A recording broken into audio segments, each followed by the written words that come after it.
210. That's 7. Okay, hello everyone. Want to get the meeting started here. Oh. I don't know if Jim's coming or not. Oh, yeah. Let me know when you're ready. I'll give it a minute or two. Okay. All right, now we're ready to get started. Call the meeting to order. If you could all please stand for the Pledge of Allegiance. I pledge allegiance to the flag of the United States of America and to the republic for which it stands, one nation, under God, indivisible, with liberty and justice for all. Okay, Steve, if you could help us with the roll call, please. Here. Nope.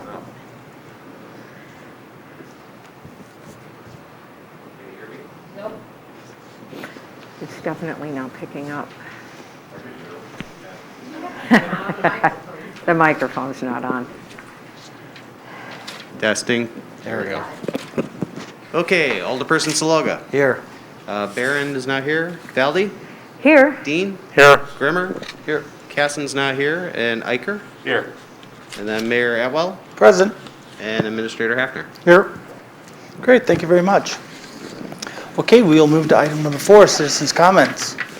Any citizens that would like to speak to items on or off the agenda? Come on up, sir. Your name and address, please. My name is John Reed. Into the microphone, please. John Wiedenhaft. I live at 908 Sunset Drive in the city of Delafield. Did you see that note? Oh, I did not see it. Go ahead. Yep, you're all good. So I'm concerned about the library not having computers available. You know, it all comes back to COVID, and all the information I've been given has been about go online. And otherwise, I have traveled into Oconomowoc. I realize that the library system is put together throughout the county and part of Jefferson. And I was wondering if there's some way that a computer can be hooked up, stationed maybe here in the council chamber or some other place that's away from the library if I can't go in the library. That's basically it. Okay. Great, thank you for your Thank you, comments. John. All right, is there anyone else that would like to speak? Come on up, Susie.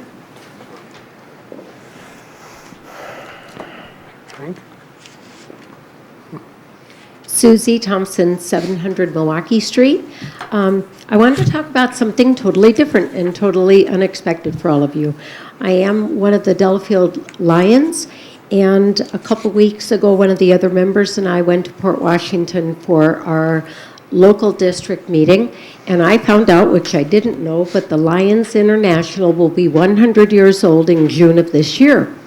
And we are encouraged to plant a tree or have a tree planted in our community as a memorial to Lions International and have it dedicated by our local Lions organization.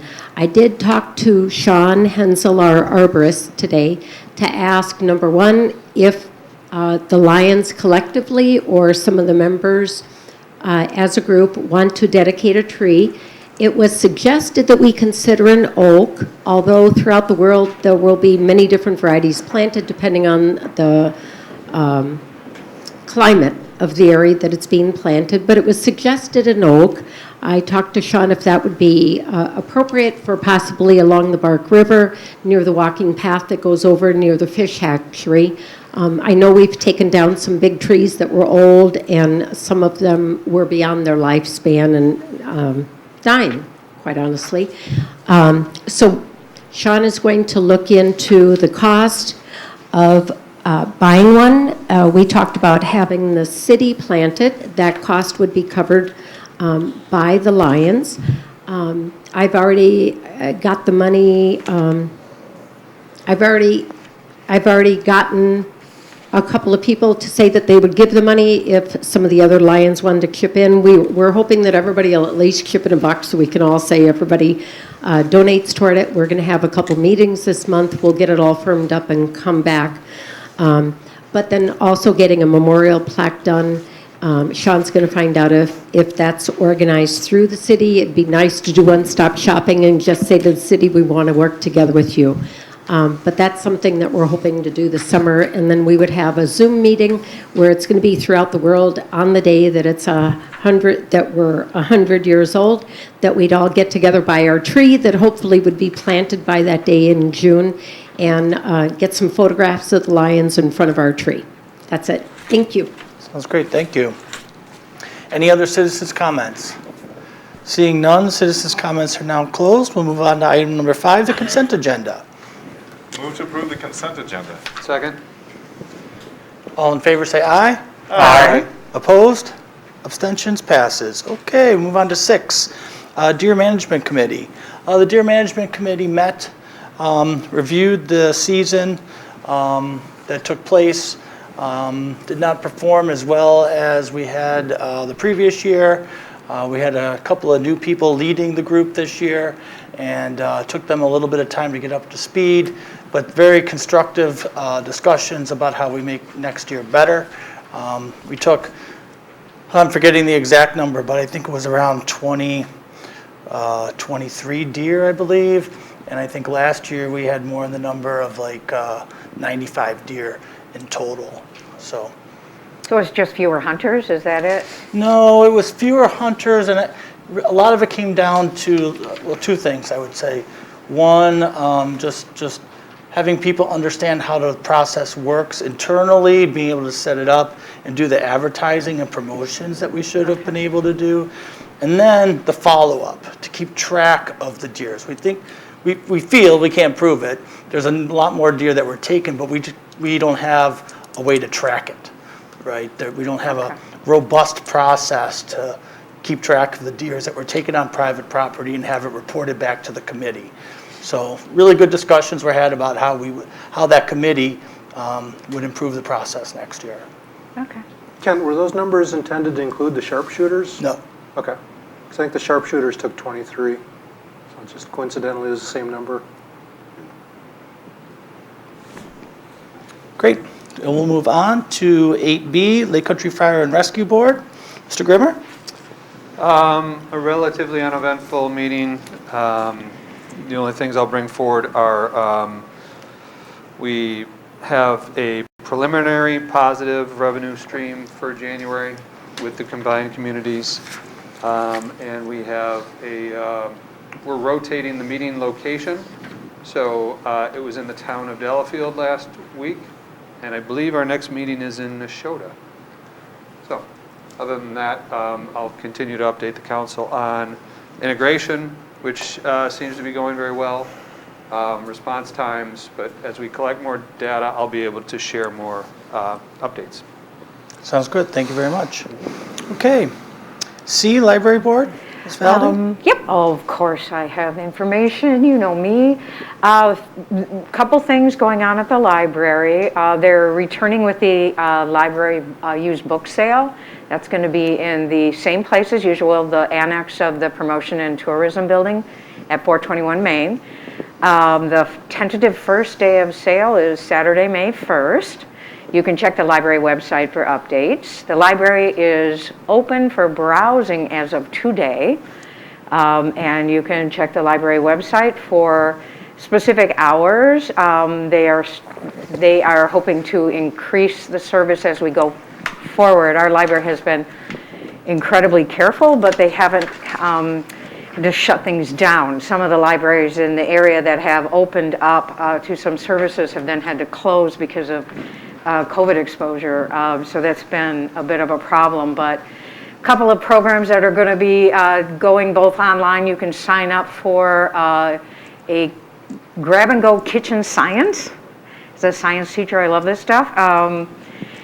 That's starting March 15th. You can pick up supplies, and then you can watch the video or go online to YouTube videos at your own leisure, and you will create your own edible garden. They are also accepting donations for the Lord of Life Church's Baby Blessing Program in Oconomowoc. And they're looking for items like, diapers, wipes, all the good baby stuff. Anyone is welcome to receive the items, not just members of the church. And if you want to drop things off at the library, you can do that. I did want to, was asked to mention a little bit about the computer situation in the library. When we shut down, the computers were basically dismantled and stored. They're not laptops. And every one has a station. The space in our library is very limited, and it's right now at this time it's very difficult for the library to have people use it. There's nowhere for them to go, and sanitizing the computers and the spaces is pretty scary stuff. So they're trying to follow both CDC and Waukesha County health guidelines. I know that there are a couple of libraries I checked. I know Oconomowoc, John mentioned that was opened, and I know Waukesha Library, which is quite large, has 15-minute allotments for folks and to help guide with COVID sign-ups. And that's where we are right now with our expanding it, but we're hoping in the next month we'll be able to have more time for the services, including some access to computers. I've even volunteered a laptop for a conference room, because I have an extra one. So that's it. Our next meeting is a week from tomorrow, 6:30 on Zoom. Okay, great. Thank you very much. Okay, we'll move on to D, Park and Rec. Mr. Grimmer? Yeah, we had a meeting last week as well. The 5-year plan was approved, all 88 pages with a few minor amendments. I understand it's up for discussion later on tonight. And in regards to the Hawthorne Farms development, there was general consensus, positive consensus on the overall development. However, there were several members who had concerns related to the private path. Other than that, I'd refer you to the minutes. Great, thank you very much. All right, we'll move on to E, Planning Commission. Okay, so Plan Commission, we did have a meeting just last week, and so we get to do business right away. So I'll lead with the 2 orders of business that are in the packet here, and that is the first one is Ordinance Number 777. That's to create a new definition for special exception. We've talked about this a little bit, and I don't know if people have been following in the minutes and that, but our new city planner, I shouldn't say new, it's about a year, right? Amy has gone through to help alleviate some ambiguities and streamline and focus the process on where you go if you're looking for things like special exceptions or variances. And so that's what some of this cleanup has been for, and also to what extent the Plan Commission can simply offer or allow for a special exception. So there's things like specific ratios based on non-conforming lots and other things that she focused us on being consistent across the board, and that's what this effort is. I don't know if you looked through it, but one of the things that was kind of late breaking was the need to clarify that should a natural disaster take down a building that was constructed with a special exception, the way our ordinance read was that you would not be able to rebuild it. You'd have to go through the process again, and this is just simply allowing someone to say, okay, well, it encroached here and had these variances issued at one point, I can rebuild it because of a tornado, let's say. And so we made an allotment for that. And this also deals with things along the lake line, which is important to get done for available construction space, because we're hitting the building season and we just want to make sure we're covered, and it helps Scott Hussinger, our building inspector, do his job. So I don't know if there's any questions before I make a motion to pass Ordinance 777 or not, but actually let me just start with that. I'll make a motion to to approve ordinance number 777 as unanimously recommended by the Plan Commission. I'll second. Okay, is there any discussion? Hearing none, all in favor say aye. Aye. Opposed? Abstentions?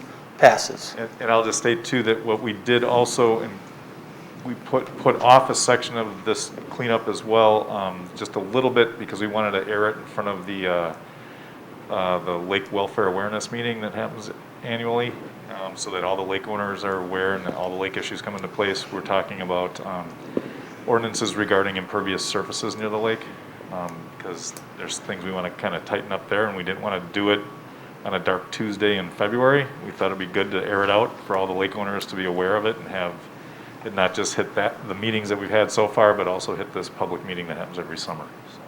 Hey, Tim, when you Yeah. say tighten it up, what is that? What are you, Absolutely restrict it more.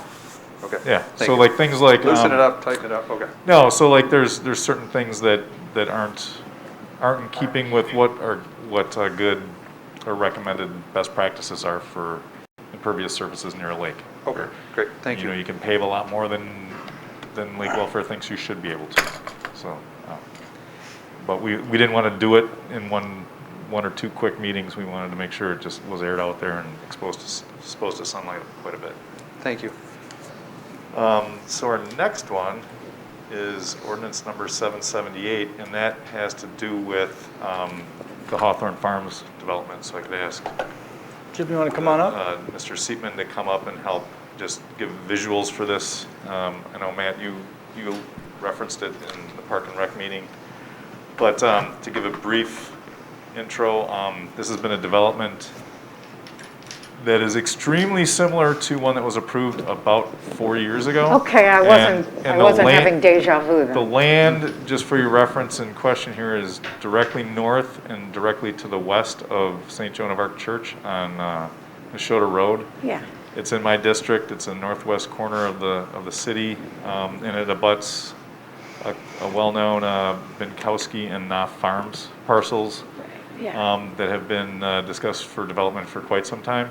And so I'll let Mr. Seatman just give an overview of how the development looks. But we approved an ordinance that essentially gets this past the general development phase and allows it to be converted from agricultural into RE2 or residential estate 2-acre parcel allotments based on the yield that's available per acre. You can take that off. You have to sing now. Just kidding. Thank you. Again, my name is Jim Seatman from Seatman Realty, and excited to be here before you tonight. We represent an owner of the property that bought the property about 3 years ago. It's 125 acres in size, and we're hoping to develop it under 3 different stages. This is Neshota Road as it goes east-west. Mission Road is down to the south. This is the Knopf farm where they sell the trailers right in this corner here. Yeah. The train 16 to the north. So we're hoping to develop 3 stages. The first one is this section we call Area 1, which would be 22 lots that are roughly a half acre in size, serviced by sanitary sewer and well. And then the second phase would be potentially some condominiums in the southwest corner of the property. We've kind of kept that open just to see what the market does up there. And then the third phase would be up here, and this one would include, and you'll see it in your ordinance, a road that will ultimately connect to the Binkowski property, so that could be developed in the future. So to kind of focus on the area that we're going to develop, it's 22 half-acre lots. We have a trail system, which are all these black lines that swirl around the property. Those would be all private trails to the property. Then there's a trail that runs parallel to Neshota Road, crosses over to Mission Road, and then south to Mission Prairie. That trail, the trail that runs along the road, we would build and construct that, but that would be actually a public trail for public use. We have 2 other trails that will be public that will be kind of more internal because we have an extra long cul-de-sac. There was concern about safety and getting emergency services in. So we've built a larger trail that would come in off of the cul-de-sac down to Neshota Road that would be able to service that. We keep that plowed and open winter and summer. We also added one at the end of the cul-de-sac for this potential condominium section. Both of those trails would be public as well. So the trails along Neshota Road and those two end of cul-de-sac roads would be public. The private trails will be private to the development itself, as well as all of the open space. We do have a little barn that we're proposing up on the top of the hill. Any of you that have been at Joan of Arc Church, you'll note from the sanctuary, looking up, it actually looks up to a kind of a hill up here. And what we're trying to do is center that barn so that people in the sanctuary can actually look up and see kind of the rustic old farm look of a red barn with white trim up there. And that will be utilized more for the subdivision for some special events. We were hoping to have some garden plots there for people to plant community gardens in that spot. So it doesn't have that event barn feel that we're going to bring outside people in. It's for the neighborhood. The subdivision houses will be probably in the neighborhood of 24 to 3,000 square feet in size. It's probably about $800 to $1 million type house lot packages. So we're hoping to build this section this summer and get marketing on that, and then the other phases as we move through. So John? Oh, I'm sorry, Go John. ahead. What are the size of the lots? The lots are a little over a half acre. They're about 28,000 square feet. Thank you.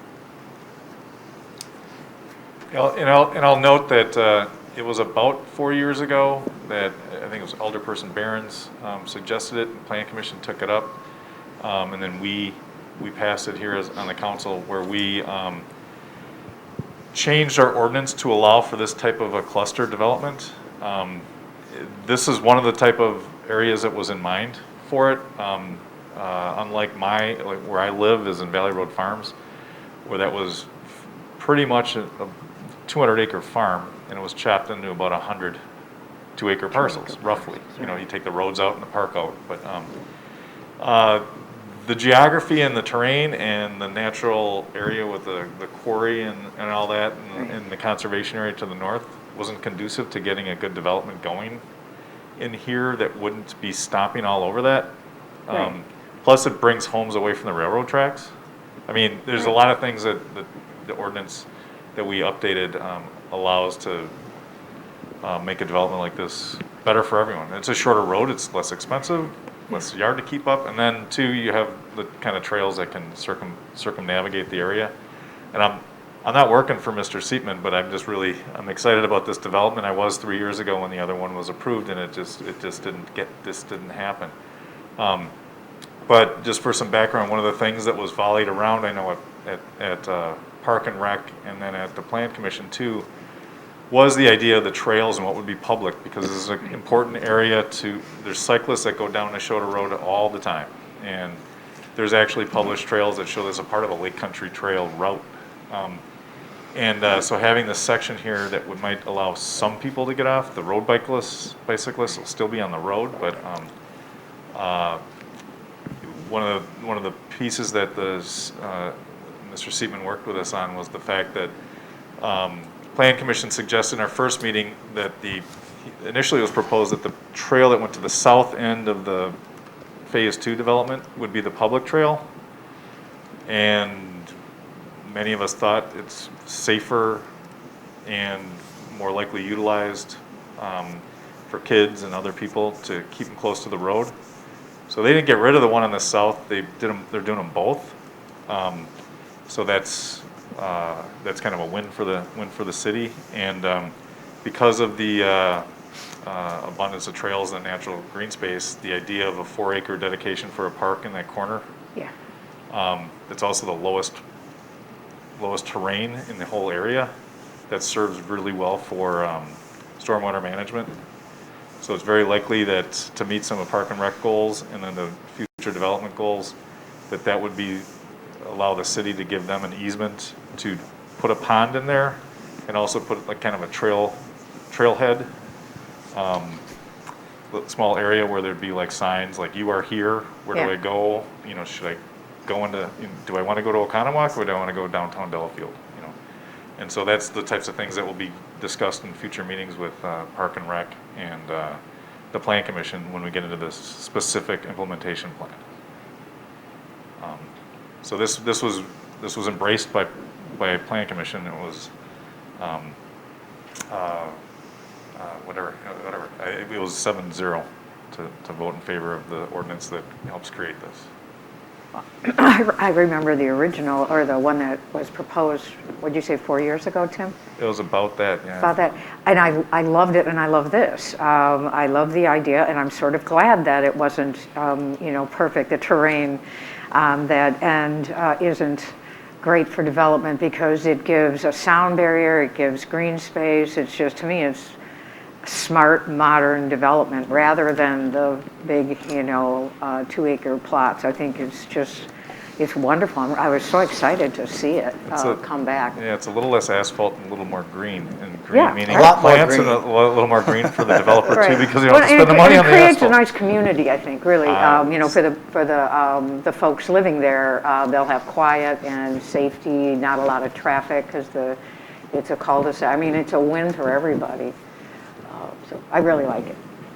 It's a great, responsible, low-density clustered development. I know my colleagues on Park and Rec differ from my opinion. My opinion is it's private property in the back, it's trails. If it enhances the saleability of the properties there, God love you. And it preserves a lot of green space. So I'm absolutely in favor. I think it's a beautiful development. To respect my colleagues on Park and Rec, they're concerned, as you know, about the private path. But I guess it is what it is. So, Well, I'll make a motion to pass ordinance number 778 to approve the land use plan and zoning district change to allow this general development plan for Hawthorne Farms. I'll second. Okay, is there any discussion? Hearing none, all in favor say aye. Aye. Opposed? Abstentions? Passes. Thank you very Boom. much. Off Good to the luck. races. Yeah, it's exciting. Hey, Jim, what is the build-out of Phase 1 dollar value-wise, roughly? Well, probably in the 20 to 22 million. Yeah. Okay. Sounds good, thanks. You're welcome. Okay, we'll move on. Oh, hang on. Oh, you got another one? I'll just state too that, so two other things. One, Plan Commission also heard an initial, the first review or request for feedback for a proposal. I know if you remember, the Weisgerber family owns the Seven Seas restaurant properties, and those were initially requested to be divided into 3 residential lots, and that was approved. They had not followed up on that because they have an offer from a assisted living developer who's gave us a preliminary proposal for a 50, like a 44-unit, 50-person assisted living facility and a scaled-down version of the existing restaurant to try to maintain a restaurant there and also put a business there for assisted living, which would be a community-based residential facility, which is allowable in all zoning districts in the city. So there was tons of feedback on that. The public hearing was scheduled for next month to hear more about the impact on the local residents in the area. So there's a mix of concern and enthusiasm about the possibilities. So that's something to keep in mind. If you hear about it or read about it, there's plenty of information that happened in the meeting, and we'll be talking about it in the public hearing next month. And also, there's a new nail salon on Gulf Road down by Kohl's and all that. So that's all I have to say. End of the report. All right, thank you very much. All right, we're jumping back to tree board, Mr. Grimmer. 2 trees were approved for Mission Road and Seminary Ridge, the corner of. Otherwise, I'll refer to you in a minute. Great. Our tree fund is down to around 50,000, FYI. That's still a lot of trees. That's a lot of trees. It used to be 125, I think, Yeah. 18 months ago. Okay, we'll move on to number 7, mayor's report. Have no report. We'll move on to 8, new business A. Rick, you want to come up for this one? You bet. Okay, 8A, authorize the city administrator to execute the master service agreement with Rebound LLC to provide a network of medical service providers to manage the treatment of orthopedic injuries for government employees and their immediate family members for the purpose of reducing injury-related costs, streamline treatment, and lead to sustainable health and fitness programs. Want to give us an overview, Rick, and then we'll have Tom go. Sure. I'll introduce myself real quick. I'm Rick Kelsher. I'm with R&R Insurance, and we handle your liability and workers' compensation insurance. Your work comp insurance is provided by the League of Wisconsin Municipalities Insurance Company, and they've hired a vendor called Rebound. And what Rebound does is they provide patient navigation. So one of your employees is injured, a police officer, somebody in DPW, any employee really is injured, and what they do is they immediately get them in to a highly qualified physician who's trained in sports-type medicine. Do you know if we can run the video? I can.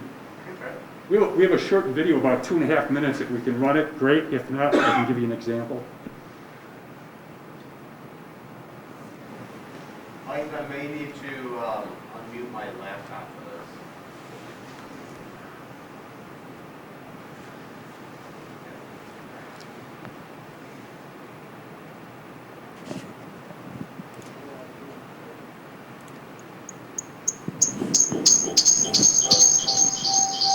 Shut up your mic. Yeah, Turn your mic off. but the only way to play sound off my laptop is to unmute my laptop. I'm not sure I'm able to play it, Rick. That's fine. I can send them the link to it. That's fine. I can give you I experienced it, so I'll give you a real quick example of how it works. In the video, there's a firefighter, and I know you don't have a fire department anymore, but it could happen to any of your employees who was injured and 12 weeks later was back to work. So here's what happened in my case. So it's a Monday, and I tear the tendon that connects my elbow and my bicep. My muscle goes way off. And my wife goes, I'm going to take you to the emergency room. I go, no. She goes, what are you going to do? I go, I'm going to call Rebound. She goes, what? So I take a picture, call Rebound, and this is about 3:30 in the afternoon. I get a text back in 10 minutes that, Rick, we're not surgeons, but you either tore your bicep or your tendon. You need to see an upper extremity orthopod. And here's two that we would recommend. What area of town are you in? I told them they're within my health plan. Within 20 minutes, that doctor's office had called me and said, doctors in surgery on Tuesday, we'll see you at 8 a.m. on Wednesday. So within a day and a half, I am into a trained orthopod who specializes in my injury. He looks at it and goes, we don't need to do an MRI, because I don't need to spend the $3 or $4 grand to do that. I know exactly what happened. You're going to have surgery on this. We'll get you in a week from today. And within 6 weeks, now I don't need to lift for my job, but if I needed to lift for my job and was an employee, for example, in DPW or a police officer, within 6 weeks, they would have been back to work.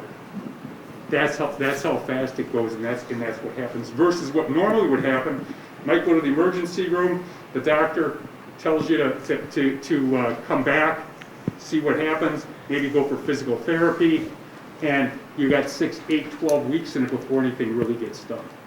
So that's how the program works. So the idea is what it's going to do is you're going to get quicker outcomes, you're going to reduce your work comp cost, your employees are going to heal faster, you're going to reduce overtime costs, and that's the way the program works. So the next cost is, well, how much does it cost? You need to sign a contract with Rebound, but the league insurance company 100% reimburses you. So I've done a lot of these presentations. You go, where's the gremlin? This doesn't seem correct. You know, you're giving it to us free for a year, and then you're going to make us pay. Nope. As long as you use it, the league insurance company intends to keep on paying for this. You do need to sign a contract. You're going to show the contract to your city attorney. They're going to say it's a 3-year contract. You have a 30-day opt-out at any time. So within 30 days, you can opt out of the contract if that's what you go ahead and decide to do. So really, and as I'm telling you about this, I don't work for Rebound. It's a separate company. I don't get paid anymore whether you use Rebound or not. So the reason I'm really excited about the program is because it's going to be better for all of our communities, all of our employees. It includes family members. So it includes the board. It includes your family members. Probably some of the biggest usage is in the fall when the kids get back to sports, and you might have a son that's playing football, a daughter that's playing soccer or running cross country. They're injured, they're also eligible for the program. So you've got copies of this in your packet. Any questions?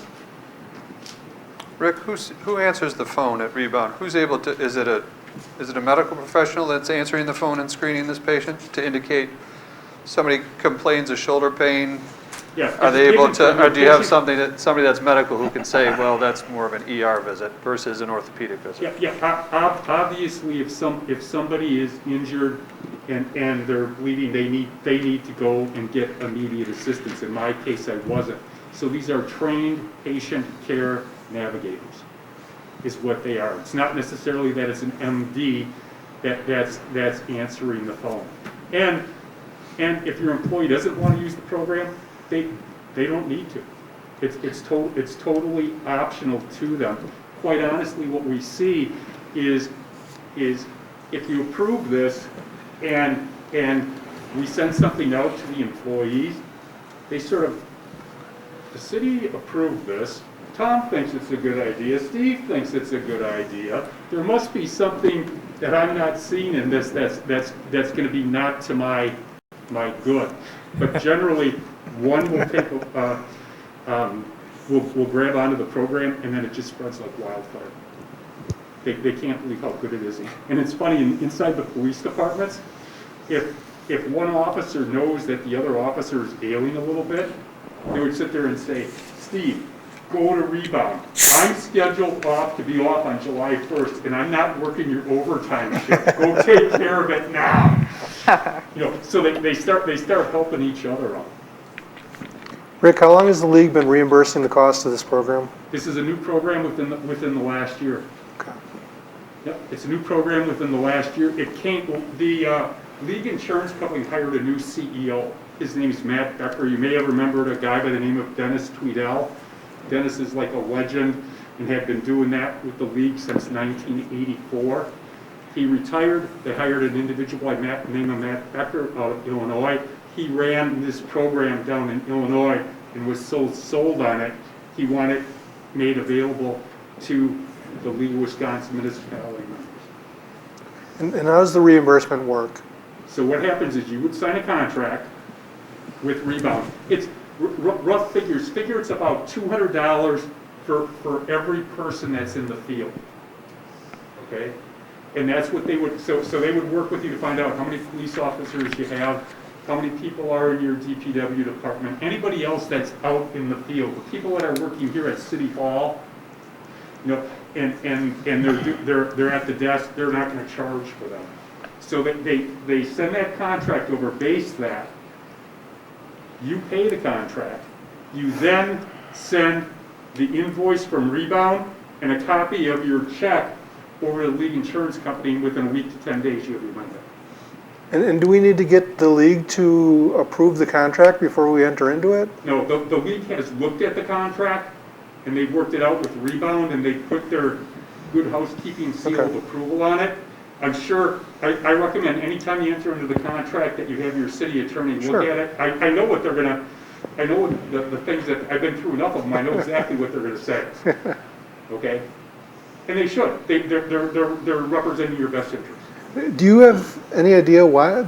So we've got the fees here in the contract, and for years 1 and 2, it would be a cost of $5,625, and then year 3 it jumps up to over $8,000. Do you have any idea why that jump would be? That's something that Rebound negotiated with the league. Of course, what they're doing is that every year costs are going to go up because Rebound's employees need to get raises. Their health insurance is going to go up, and what they're doing also, Tom, is in order to get this program going with the league, they have discounted the rate for a few years. But in the third year, as long as you're using the program, the league insurance company intends to continue paying it.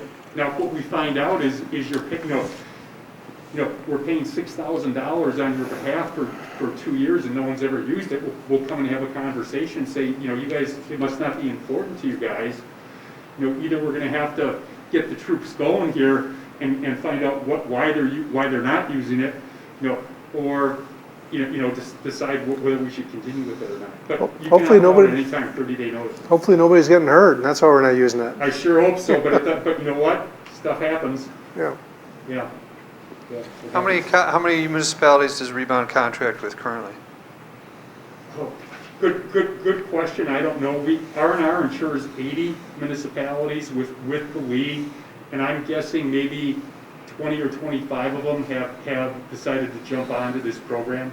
So if you decide not to, it's okay. 20 to 25 Of the 80 municipalities. that reinsure. The league is paying for 20 to 25 municipalities No, currently. that's just out of 80 so in the state of Wisconsin, the league has about 450 members. I don't know the percentage. Yeah, and I'm not trying to get on your case, I'm just Yeah, I don't know. curious the about percentage. the league. Yeah.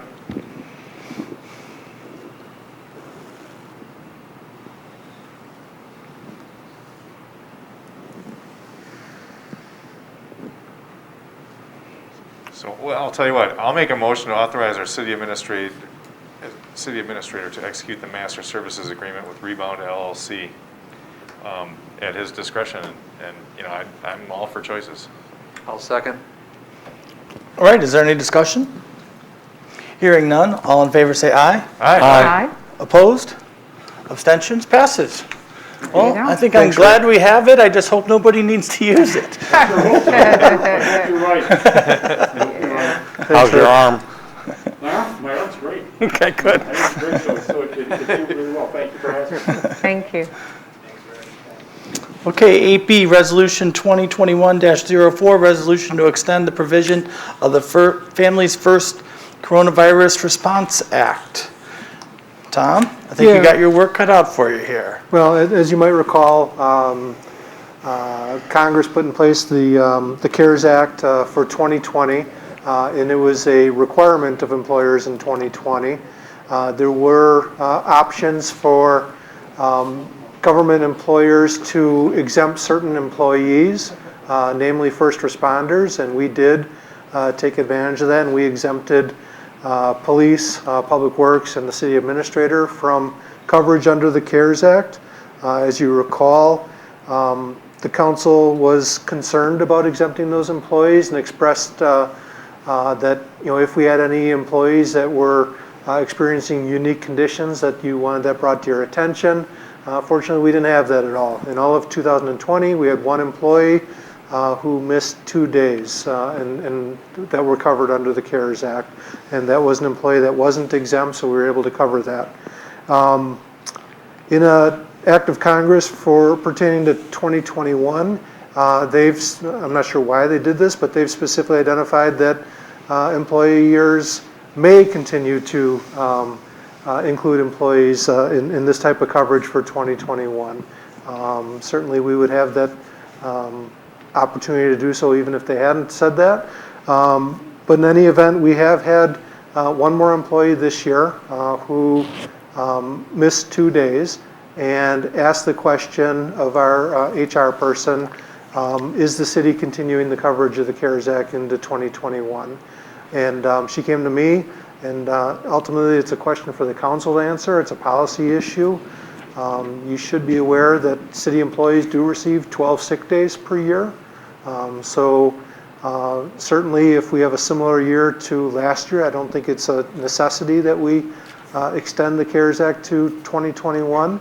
But if you are interested in doing that for employee goodwill, that is an option that you do have.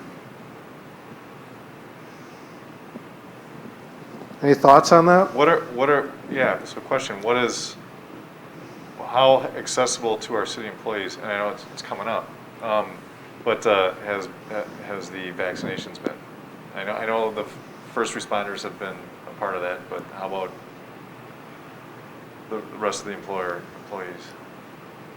So yeah, all of our first responders have had access to it. And then when the vaccination was occurring at the town of Delafield, they were maintaining a standby list. And a number of our employees did put their names on that standby list, and numerous employees were able to get vaccinated through that route. I know there are other city employees who would like to get vaccinated and haven't had the ability to do so yet. So I'd say it's kind of mixed. Just off the top of my head, I mean, just based on what I've been hearing, I think is there any reason we couldn't extend it for 6 months and see how things are going with vaccinations and what's going on with trends and revisit it again on like July 1st? Yeah, that would be reasonable. I agree with you, Tim. Yep, Yeah. I agree with Alderman Eicher. All right, well, I'll make a motion to extend the CARES Act, what do we have here? Family First Coronavirus Response Act until July 1st of 2021. I'll second. Okay, is there any discussion? Hearing none, all in favor say aye. Aye. Opposed? Abstentions? Passes. Okay, 8C, Resolution 2021-03, resolution to approve the Major Investigating Unit Mutual Aid Agreement. Eric, are you coming up for this, or? Yep.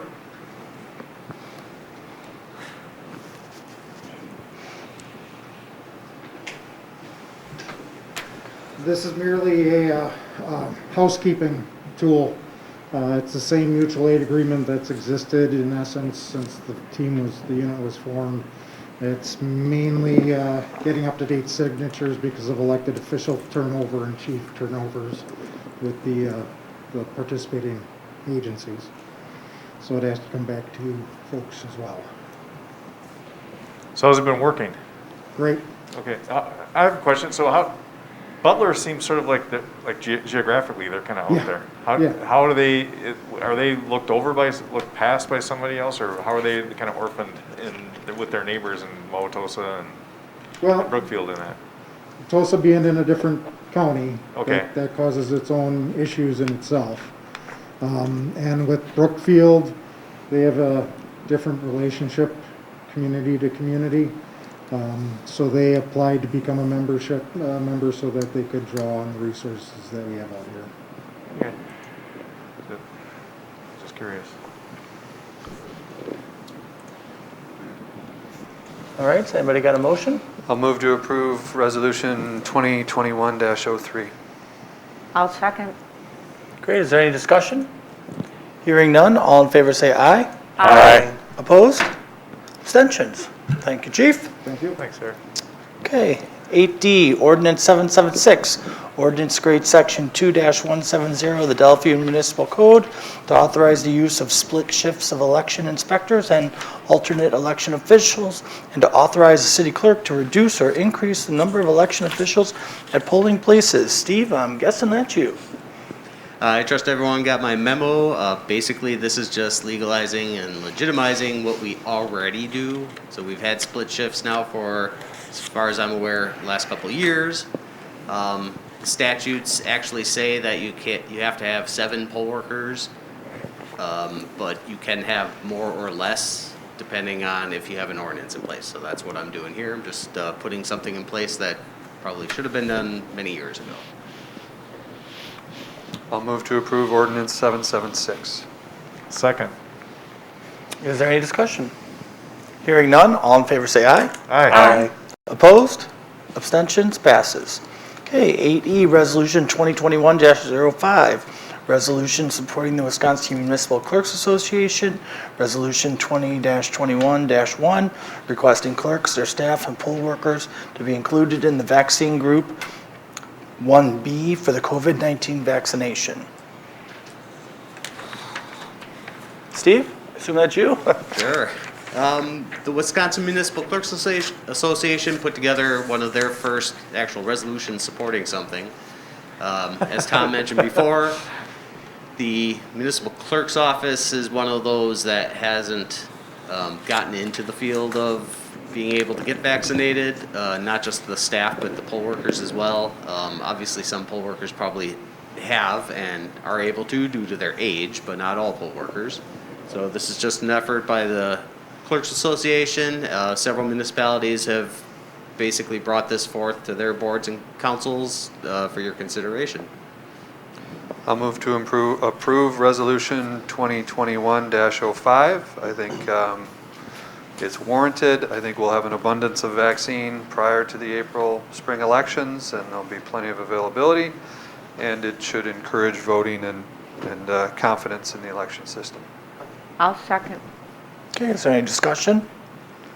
Hearing none, all in favor say aye. Aye. Opposed? Abstentions? Passes. Okay, we'll move on to F, request by Belfry Kitchen to amend premises description for 2020-2021 Class B fermented malt beverages and reserve Class B intoxicant liquor license. Steve? If anyone has any questions, Amy Quinn is on Zoom, or she was on Zoom, she just went off. Anyway, Alderman Eicher can contest, but the Plan Commission did review their business plan of operation amendment, right? So Yes. it was approved at Plan Commission last week, Wednesday, and this is legalizing basically what they did at Plan Commission into the form of the alcohol license. And I'll just state, in the Plan Commission, with, like a lot of businesses with COVID and just the ability to dine outside when you can, it's a big area for them. Right. And so they asked to just add a couple more tables Yeah. closer to Daybreak, and also formalize a beverage stand closer to the parking lot on the south. So the planning commission approved the tables and the mix. Yes. And now this is approving the fact that you can serve liquor at those Well, additional by golly, I tables. love that restaurant, so I want a cocktail. Is that a motion? Is that a motion? Yeah, I'll so move. I'll second. Okay, is there any discussion? Hearing none, all in favor say aye. Aye. Opposed? Abstentions? Passes. Okay, G, approval of write-offs in uncollected personal property tax for the year ending 12/31/2020 in the amount of $1,109.86. I don't know, whose is this? This would be me. That'd be you. Yeah, so these are some minor write-offs. The majority of it is for a business that went out of business, enhancing lighting. And we're looking at writing off their 2017 and 2018 personal property taxes. And then there's $1.69 for Subway. These have been written off by Waukesha County, which is the agency that collects on our behalf. So the recommendation would be to write off a total of $1,109.86. This seems to be a rare occurrence that we do write-offs like this. Am I remembering that correctly or no? The $1.69 and stuff like that isn't rare. We'll typically have things like that. But the business that went out of business is a larger amount. I'm surprised we don't have more, Yeah, given what we've been through. right. Well, I mean, knock on wood, I don't think we've had a single restaurant or bar close. Yeah. I mean, that's a miraculous story. Don't think there's too many other communities that can say that. Yeah, it's a great thing. I'll move to approve the approval of the write-offs. Second. Great. Is there any discussion? Hearing none, all in favor say aye. Aye. Opposed? Abstentions? Passes. H, approval of vouchers. What's the correct date on this? It's 2/66 on our, would that be February 16th or 15th? It'll be 16. Okay. Sorry about that. I move to approve the voucher list for February 16th and March 1st in the amount of $130,640.66 and $75,457.31. I'll second. Okay, is there any discussion? Hearing none, all in favor say aye. Aye. Opposed? Abstentions? Passes. Okay, number 9, report of city officials. City administrator. Yeah, just a couple things to report. I had the opportunity to participate in a pedestrian safety workshop a few weeks ago.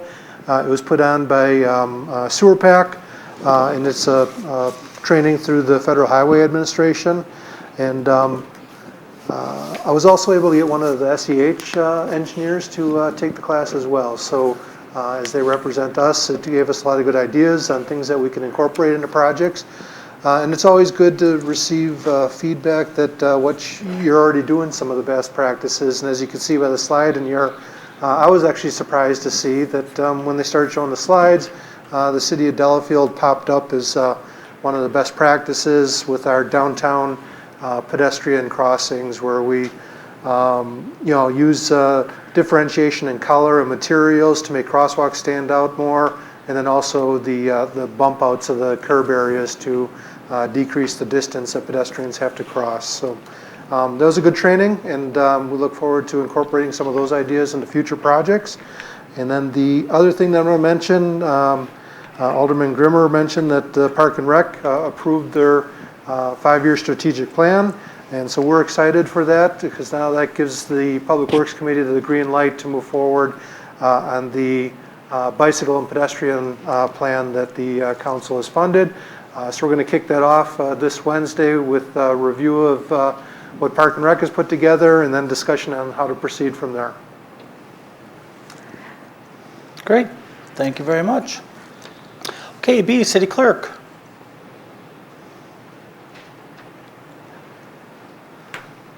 Thank you.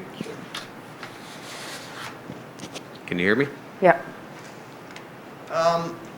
So there's some alcohol license things going on in the city that Tom and I felt that it would be good to give you kind of a brief background on some of the issues and to kind of get your wheels turning, because there may be some future requests that might come out of this. So I put together a 16-slide presentation. I'm going to try to get through this in 5 to 10 minutes. 2 disclaimers. Number one, I actually took a vast majority of this from another presentation from another municipality that was put together by their city attorneys. That would be the city of West Dallas, from the city attorney there. Second disclaimer, I am not the city attorney. I am the city clerk. So just keep in mind, I'm tasked with making sure applications are filled out and getting the items to you for your consideration, because ultimately all the decision is the council's. So with that, I'll get going here. So a couple things that we're going to talk about. We'll talk about licensing philosophy, everything it takes to grant, deny, and take any other types of actions on a license. Oh, by the way, I did make copies that put the slides out by your spots for taking notes. I want to really stress upon you about making an appropriate record. There's been some misconceptions that I'll get into in the past, and you're not unique. It seems to have been through many municipalities of granting a license to a new applicant, whether you have to or not. We'll talk some about alcohol licensing, the legal authorities, and talk about new license applications. And then the whole reason behind these initial discussions is to talk about our quota situation here. So, talk about general licensing philosophy. The whole reason we license is for public trust. The activity that's being licensed is inherently something that is unique, a unique concern to the public. So we do licensing so you can actually, you, the council, can provide oversight that they are following the statutory laws. A license exists because the license activity requires a qualified individual to do the activity correctly and within the confines of the law. That would be Chapter 125 of the statutes. Everything that's listed in there, the applicant the licensee has to follow. It's our job to enforce. As far as the police department, it's your job to ensure the license is in order. So you are the granting authority for any licenses that come through. I really want you to know that getting a new license for any applicant is a privilege, but keeping the license is a property right. That's very important to know. You can also set standards, but you got to do it within the boundaries of state law and constitution. Any conditions that you want to place, you really should have an ordinance in place to allow you to provide those conditions.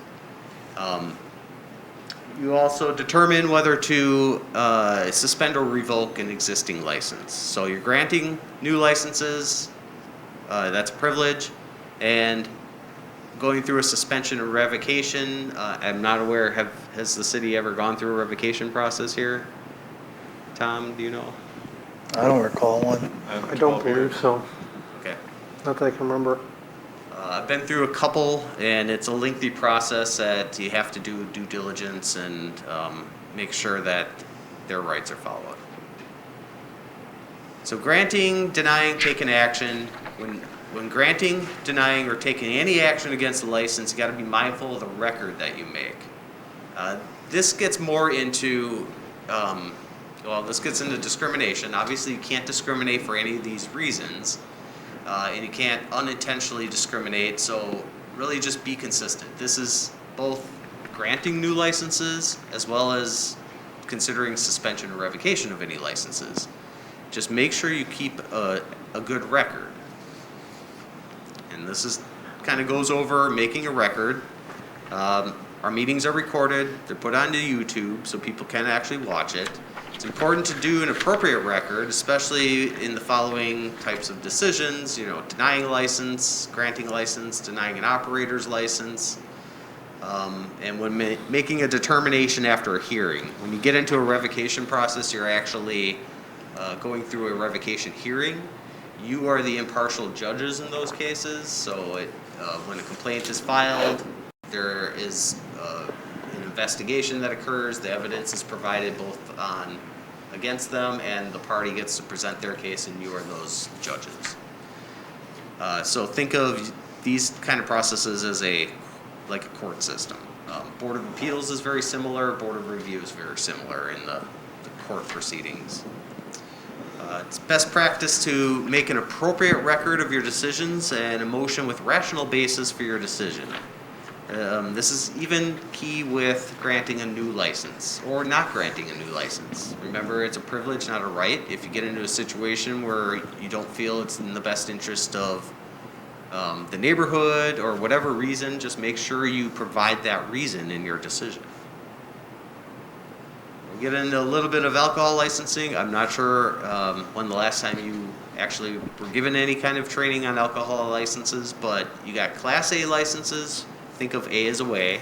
So those are your liquor stores, your beer stores, the gas station, pick and save, those kind of places. Anytime it's consumption off premises, that is a Class A license. Class B license is your bars, restaurants, anyone who's consuming on premises. They can also, Class B licensees can also sell for off premises consumption, just like a liquor store. If any of you have been to a Total Wine, Total Wines like to get Class B licenses from their municipalities because the way they have their setup structured, they provide some classes which usually involve consuming more beverages than the allowable Class A samples that you get at the liquor store. So they usually seek for Class B licenses. There's all sorts of businesses like them that are popping up. Businesses are quite honestly getting very ingenious on how they operate. So there's all sorts of new ideas coming out. So Class B is your consumption on premises. They can also sell for consumption off premises. Class C wine is only wine and only for certain restaurants. It's very clear in the statutes and in our code that it has to be a restaurant that is available for Class C wine license. The statutes specifically say that the Common Council may issue. If any of you have looked at statutes before, you'll see may and you'll see shall throughout the statutes. May issue means that you don't have to do it, but shall means you shall. One reason operators licenses are shall issue licenses, and one reason you guys passed an ordinance about a year or so ago to have the operator's license go right through us, because coming to the council is kind of just red tape, because it's a shall issue license. The only, not that it really matters, but they did create a Class A cider license. That is a shall issue license. So if somebody does have a Class A license, like a beer and a wine, or a beer and a intoxicating liquor license, they are eligible for a Class A cider license. They did that because ciders are actually brewed differently than fermented malt beverage, but they're not quite intoxicating liquor.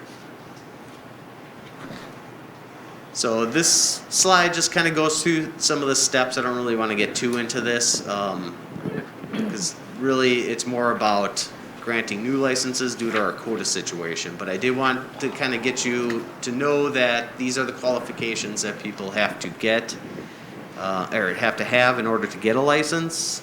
The clerk's office goes through the application, the police department does the background check, and we provide all the information to the council. And it'll be coming up in about a couple months now. The license period always ends June 30th. So that's for your reading pleasure. This talks about your discretion. You decide whether to grant a new license to a qualified person. Just because they're qualified doesn't mean that they have to be granted a license. If you don't feel, for some reason, as long as you make that reason part of the record, you don't have to grant that license. So the ability to deny qualified applicants is unique to new applicants only. There's no need to state reasons for denial if evident from the record, but identifying reasons is obviously helpful, not just for your precedents down the road, but also to the applicant and any future applicants. This is the only opportunity to place conditions upon a license. When a new license comes on, that's your opportunity to do any conditions. Like I said before, you have to have ordinances in place to allow those conditions.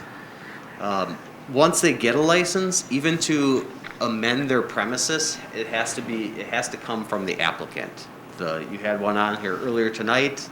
They went to the Plan Commission to get something approved, and to comply with that approval, they requested the amendment. You legally didn't have to grant it, but a bigger point is that none of us, neither staff nor council, can automatically amend a premises description. So once they have their premises description in place, it's there for their property right.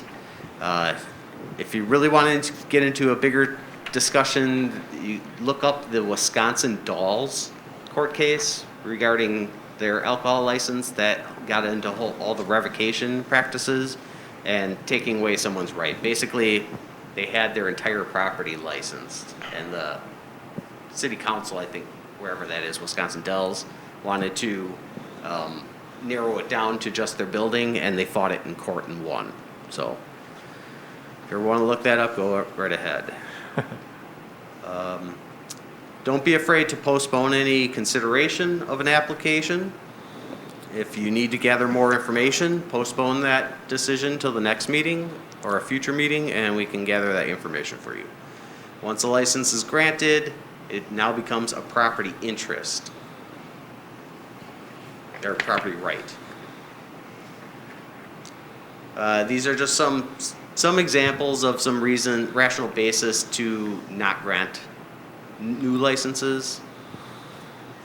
These have been tested. All these numbers under these situations are actually court cases. So if you just Google some of these numbers, you can actually look up the details behind these court decisions. So have you seen some moral character of the applicant? Yes. Is that on there? That's interesting. I will look that one up. Yes, I actually went through that very situation in West Dallas with an applicant. And was someone denied and that was held up? Yes. Okay, Well, it wasn't interesting. held up. Oh. This applicant continuously applied for a license, and it was actually different licensees that were applying, but he was the owner of the property, and the council really did not want, they felt that he was behind the scenes or something. Okay. So they did not want a license there because he was the owner. I don't know about this particular case though, but it's there. This talks about adding conditions to a license. These are some samples. Again, you just have to have an ordinance in place. Maybe not a big issue here, but in West Dallas it did become an issue because there were some licensees that would apply for a license, become a bar, but then totally switch their business plan, but they didn't switch their premises, so they were concerned about the business changing. However, we have business plans of operation here, so we kind of control it through our zoning code anyway. So something like that really wouldn't be necessary. But in higher crime municipalities, they might require video surveillance, for example. So do you know if a violation of a business plan of operation would enable Delafield to revoke a liquor license? Are they linked in any way, or are you aware of that or no? Typically not. That's zoning code Right. related, and there's other avenues to go after people for zoning Just seems like a code big violations. hammer. Like if there's a way to link them, it seems like a. Yeah, but if you shut down their business plan of operation, they're not gonna be able to operate. And then we have a 60-day discontinuance ordinance in our code that says they have to operate for 60 continuous days. Oh, all right. So there's things that you can Gotcha. do. All right, so any questions on that background information so far? Nope, good overview. All right, so let's just get into the state quota.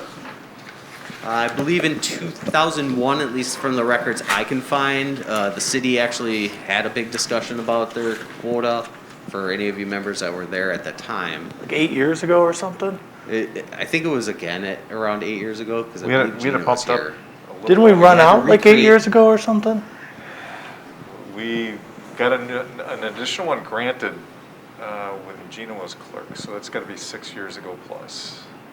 But other That than would have I been, don't know. that would have been for the census. Would have been the probably, census, yeah. result of a census, yeah. Yeah, but I don't know, I don't remember any quota discussion.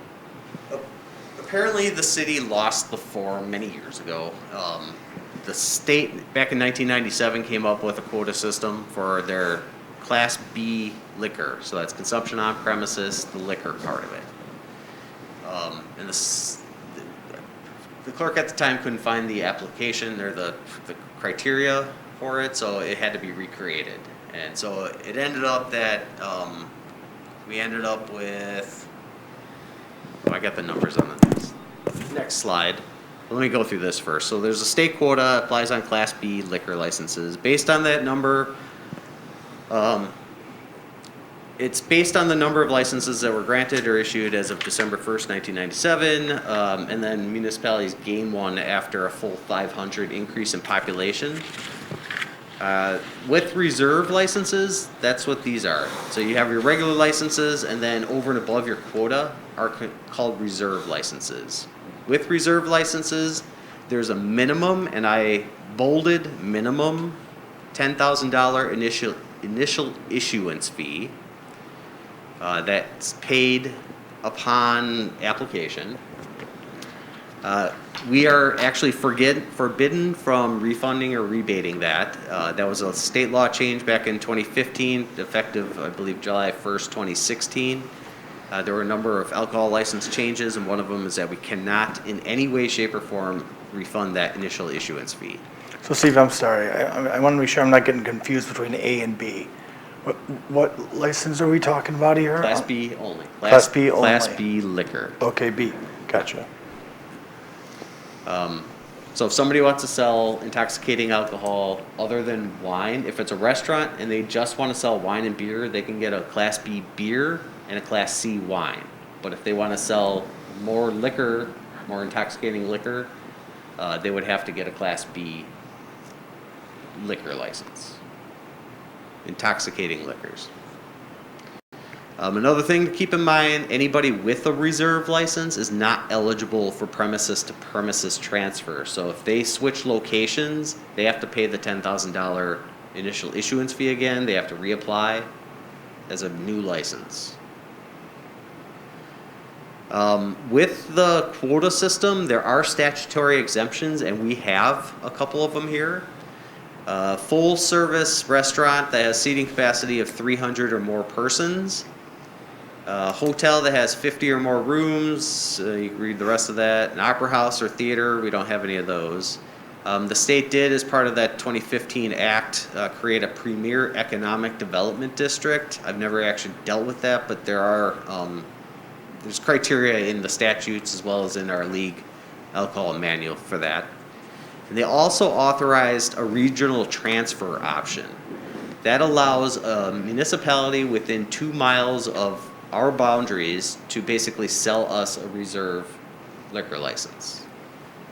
And the way it goes is we have to be out of our regular reserve licenses, and we have to have an applicant, and that applicant then pays the initial issuance fee to us, and then we send that money directly over to the municipality that we got the license from.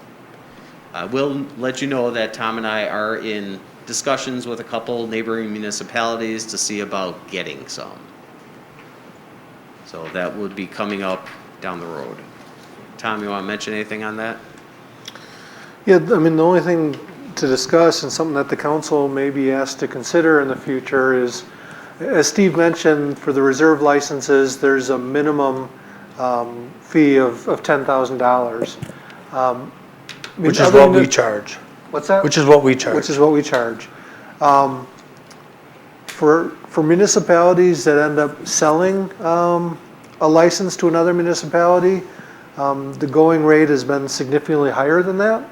And so then what happens is, if we were able to acquire a license, whatever we paid for it, that's what we would charge the person for it. But then that raises the question, should we increase our fee on all of our other reserve licenses so that we are treating bars and restaurants equally? Otherwise, we're creating the situation where it's kind of first come, first serve. Can I get the $10,000 license real quick before I have to pony up for the more expensive fee? So that's something that we will have to discuss.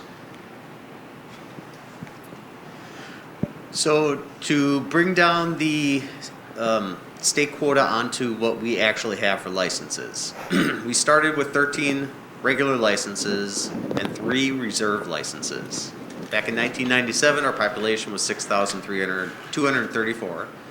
Our 2020 population was 7,181. So as of 2020, as Alderman Eicher mentioned before, we did gain a license because we hit that 500 mark. We're only 53 people away from getting another reserve license. So I'm hoping with the census, we get another one. Just to let you know, we do not have a local quota on any of our Class A licenses, C license, or Class B beer. Some municipalities do actually have their own local quotas on those. We do not. Regular licenses, currently all 13 are currently issued. As far as the reserve licenses go, 3 of the 4 are currently issued, and that would be America's Continental Eatery, Belfry Kitchen, that was on tonight, Blue Collar Coffee Company are the 3. We also have 3 restaurants, or had 3 restaurants, that were part of the 300-seat exception. And that means they didn't have to get, we didn't have to consider them against the quota because they were 300 seats or more. And that's Revere's, 7 Seas, and Water Street Brewery. So keep in mind with 7 Seas, if they downsize, they will no longer have a 300 seating capacity and would need a license. I also want to let you know that Delafield Brewhouse is currently not licensed by the city. They fell under a statutory exemption that as of, it was like June of 2011, as long as they were in operation that time, they don't need a license from the local municipality in order to sell other people's beer and liquor. They're a brewery, but they do sell other people's alcohol as well as liquor. If they didn't fall under this exception in order to sell, is that time to leave? If they didn't fall under this exception, in order to sell liquor and other people's beer, they would have to get a license from the city. This was because they were in operation. The same owner has been in operation since 2011. If they were to sell to a different company, they would then, that new applicant would need a license from the city. Steve, are we sure that they don't have 300 seats? Who's that? They seem like they would. Brewhouse? Delafield Brew? I don't know. Yeah. I bet they would. Seems like they're about similar size to Water Street Brewery. Yeah. They could very well be. I don't know the Upstairs, layout. first floor. Good. I haven't looked into it because we don't license them. Yep. Yeah. But if that's the case, that's great. What about the hotel? Doesn't the hotel operate under the exception? Which hotel? ID, Delafield Hotel. So ID does not have 50 rooms. I think the criteria is 50 rooms, 150 capacity, something like that. Yeah, okay. So I did inquire about that one as well. 50 or more rooms and an attached restaurant with 150 seating or more, or a banquet room. I don't think they qualify quite to that extent. I think they're around 40 some rooms. Okay. So I just wanted to kind of lay all this out for you.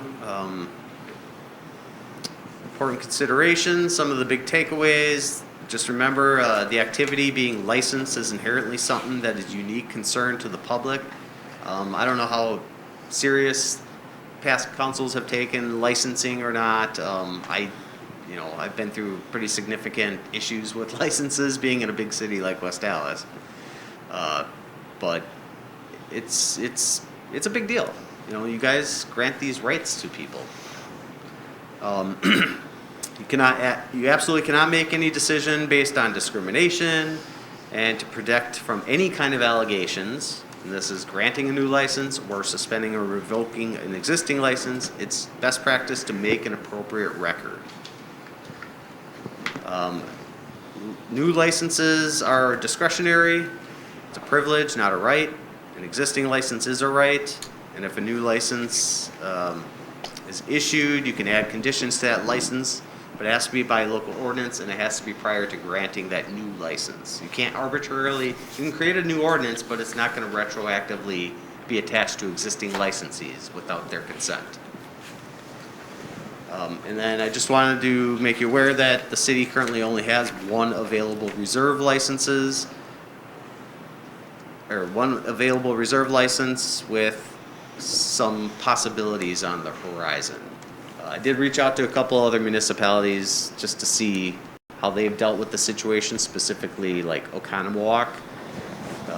Several years ago when the Pabst Farm was being created, they needed more licenses, and they actually lobbied the state to get 4 more licenses for that particular development. Well, it never went to fruition, so they got those licenses now to use. They also went to some of their restaurants and, figured out, do they really need a liquor license, or are they fine with just a wine license? And they did get a couple to concede their liquor license to get just a wine license. So they did some things. Now they have I wouldn't say a plethora, but they have enough licenses to handle it. We don't really have that situation here. As I see it, the licensees that we have, they're pretty much legitimate bars and restaurants that would need liquor licenses. I really can't go that route. So my concern is about development. Our strategy then is to petition or to investigate with other municipalities the possibility, should it arise, of, quote, buying their licenses. And other than that, is there any other? The census. Cross The our fingers census, which for will a big, gain us maybe one, should gain us one? I'm hopeful We too, hope. but Open up a tent. Logic says we probably got 53 more people, but until we see the number, we don't know. Oh, and by the way, census has been pushed back to at least September now, so we won't even know till then. So the issue would be is if we had like 2 or 3 simultaneous applicants, we'd be looking to try to farm this out and act in a reasonable way. Yeah, that's why we're bringing Or it. fair way, right? Well, And so the plan is to have at the ready, okay, we've negotiated a range, maybe with partnering municipalities about what they might sell it for, and we could pass that along to, right. So the only question is, do you want to keep charging $10,000 for our remaining license, or do you want to charge more in character with the types of charges we're getting from our neighboring municipalities? but we don't know that number yet. yeah, it's not really on the agenda for discussion tonight either, but just know that that's something that we'll have to take up. And that would be distributed through 4 reserve licenses? 5, if there were an increase. No, the people that already have their reserves, No they paid their change. $10,000 and they've got their It license. runs with the property, right? Yep. That's right, Only be for new people. So it'd really Price be change. it'd just be the one that we still have, and then any additional ones we gain through the census. Okay. The preliminary info, it's a substantial difference. I would imagine. Well, the municipality also has to be aware that, I mean, it might discourage a developer from coming in if they're asking too much. Correct. All right, any other questions about it? All right, thanks, Steve. Okay, then you got item number 2, primary. Sure, let me just pull up my packet here.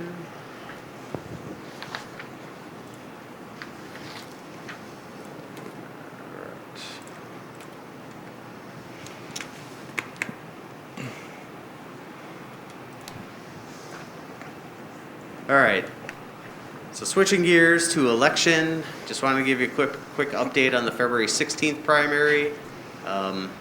We had a total of 394 voters out of 5,579 registered voters, so it amounted to 7.2% turnout.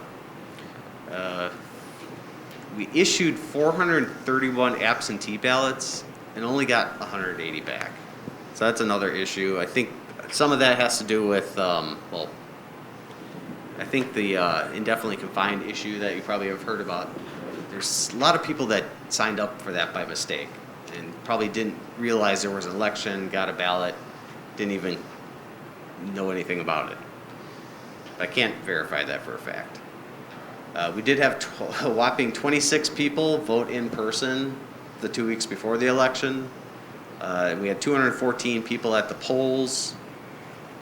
On election day, we had 2 election day registrations. Very small, minor election. There was only one thing on the ballot, so that was the state DPI superintendent. But I did want to point out that this is the first time we did central count, albeit it was a small amount, but it was a good training. And we conducted, we processed all the absentee ballots right in here. We started at 3 o'clock. Got through, ended right basically at 8 o'clock. And it was a nice, smooth process. The numbers were on and everything. So I was pretty pleased with that. So. Okay, great. Awesome. Okay, we'll move on to C, Treasurer's Report. Any questions about the Treasurer's Report? Okay. And the last item, council requests for future agenda items. Any future agenda items? Hearing none, the meeting is now adjourned at 8:27 for lack of any additional business. Thank you, everybody. Have a good night. Thank you.